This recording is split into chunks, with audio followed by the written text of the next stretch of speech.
রাজ্য জুড়ে পালিত হল ভারতীয় সংবিধানের রচয়িতা ডক্টর ভীমরাও আম্বেদকরের ৬৮তম প্রয়াণ দিবস। দেশের প্রথম আইনমন্ত্রী হিসেবে সমাদৃত তিনি। রাজ্যের মুখ্যমন্ত্রী ডক্টর মানিক সাহার বহুদিনের এক স্বপ্ন পূরণ করে ত্রিপুরা বিধানসভা এবং মহাকরণের সন্নিকটে এদিন উন্মোচিত হল বাবা সাহেবের প্রায় ১৮ ফুট উঁচু একটি মর্মর মূর্তি।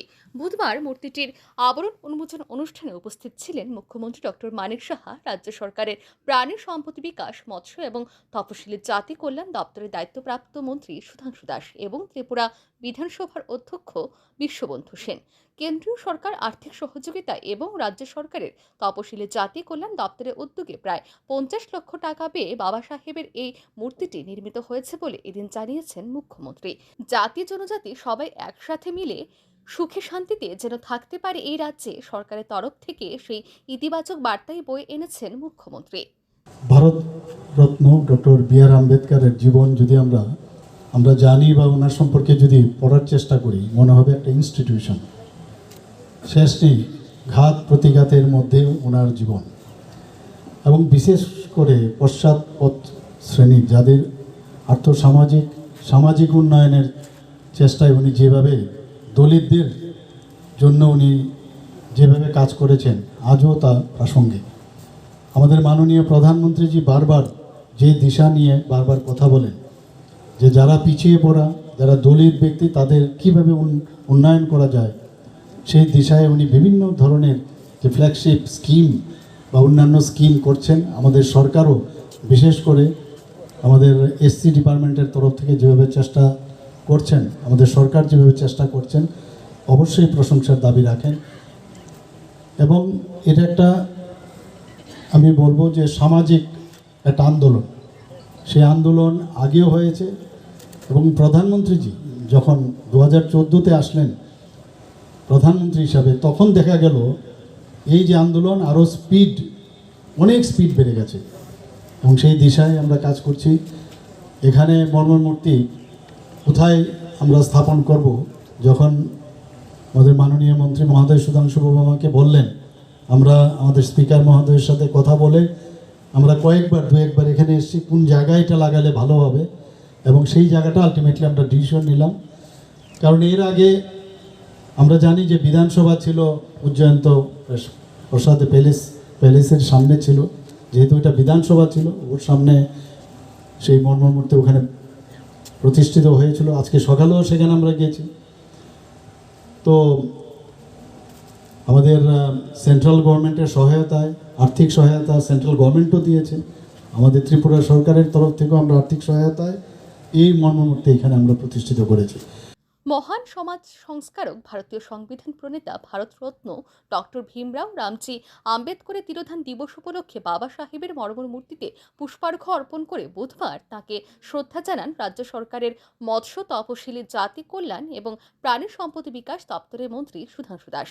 ছাত্র জীবন থেকে আম্বেদকর যেভাবে শোষণের শিকার হয়েছিলেন, তার সঙ্গে লড়াই করে নিজের মেধা ও শক্তি দিয়ে কিভাবে সমাজে প্রতিষ্ঠিত হয়েছিলেন, সে ব্যাপারে এদিন বিশদে আলোচনা করেন মন্ত্রী। এর পাশাপাশি বলেন, ডক্টর বি.আর. আম্বেদকরের বিচারধারা এবং মতাদর্শে অনুপ্রাণিত হয়ে কাজ করছেন তিনি। আমরা সবাই জানি জন্ম এবং মৃত্যু মানব জাতির একটা চিরসত্য ঘটনা। এই পৃথিবীতে প্রত্যেক দিন অনেক মানুষের জন্ম হয়, আবার অনেক মানুষ মারা যায়।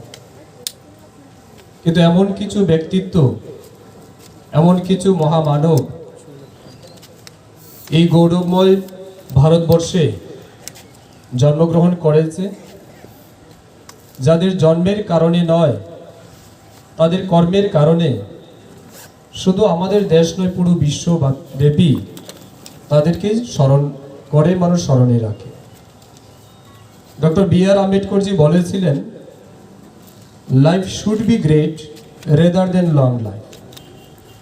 লম্বা জীবন বাঁচার চাইতে মহত্বপূর্ণ জীবন বাঁচাটাই অনেকটা শ্রেয়। অর্থাৎ এই পৃথিবীতে জন্মগ্রহণ করার সাথে সাথে মৃত্যু হবে, এই চিরসত্য পন্থাকে অবলম্বন করেই মানবজাতি এগিয়ে যায়। কিছু মানুষ স্বাভাবিক নিয়মে শৈশব থেকে কিশোর, যুবক থেকে বৃদ্ধ হয়ে একটা সময় মারা যায়। 1-2 দিন হয়তো কিছু মানুষ তাদেরকে মনে রাখে, পরে ভুলে যায়। আবার কিছু মানুষ হয়তো জন্মগ্রহণ করে, কিন্তু কেন জানি পুরো পৃথিবীর মানুষ তাকে, তার জন্মগ্রহণটাকে জন্মদিন হিসাবে উদযাপন করতে চায় না, উদযাপন করতে চায় আবির্ভাব দিবস হিসাবে।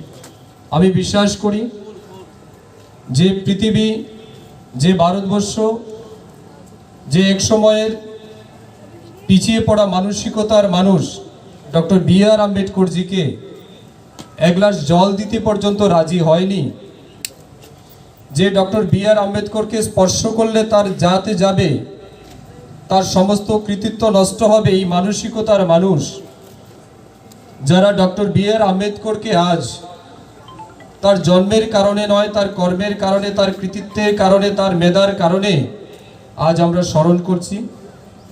মানুষের মঙ্গলের জন্য, রাজ্যের মঙ্গলের জন্যই বিধানসভা স্থাপিত হয়েছে। রাজ্যবাসীর সামগ্রিক উন্নয়নের জন্য প্রতিনিয়ত কাজ হয় এখানে।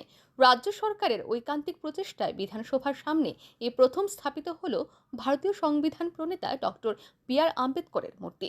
সাধারণ মানুষ যখনই এই মূর্তি দেখবে, তখনই তাদের স্মরণে আসবে দেশের প্রতি বাবা সাহেবের আবেদনের কথা।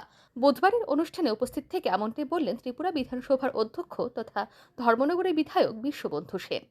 আমরা যারা এই বিধানসভার সদস্য, বিধানসভার ভেতরে প্রতিনিয়তই মানুষের মঙ্গলের জন্য কাজকর্ম হয়, সংবিধান পরিবর্তন হয়, বিভিন্ন বিল আসে, বিভিন্ন ঘটনা পরম্পরায় মানুষের মঙ্গলের জন্য, রাজ্যের মঙ্গলের জন্যই এই বিধানসভা স্থাপিত।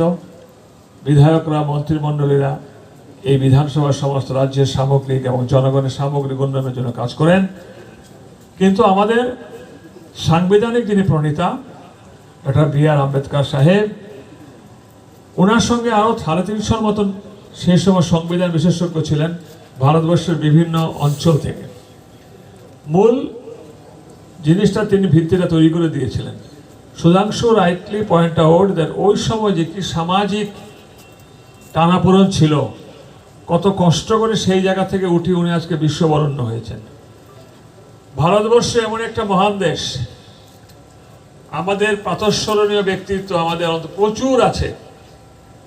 সমস্ত প্রাতঃস্মরণীয় ব্যক্তিদেরকে কিন্তু আমরা স্মরণ করে কিংবা ওনাদের প্রস্তর মূর্তি স্থাপনা করে কিংবা ওনাদেরকে শ্রদ্ধায় স্মরণে মননে আমরা রাখতে পারি না। তাই সুধাংশুবাবু সহ, মাননীয় মুখ্যমন্ত্রী মহোদয় সহ এই ডিপার্টমেন্টের সমস্ত কার্যকর্তাদেরকে আমি শ্রদ্ধা ও নমস্কার জানাই। এমন একজন ব্যক্তিত্বের প্রস্তর মূর্তি এখানে স্থাপিত হলো। একদিক দিয়ে হচ্ছে বিধানসভা ভবন, একদিক দিয়ে হচ্ছে সেক্রেটারিয়েট, দুটোই কিন্তু মানুষের কাজের জন্য। তাই ওনাকে দেখে, ওনার জীবনের কিঞ্চিত শ্রদ্ধায় মননে স্মরণ করে যদি আমরা কাজগুলো করতে পারি, তাহলে সেটা আমাদের জন্য যেমন মঙ্গল, রাজ্যের জন্য তেমন মঙ্গল হবে। ব্যুরো রিপোর্ট, আর ই নিউজ।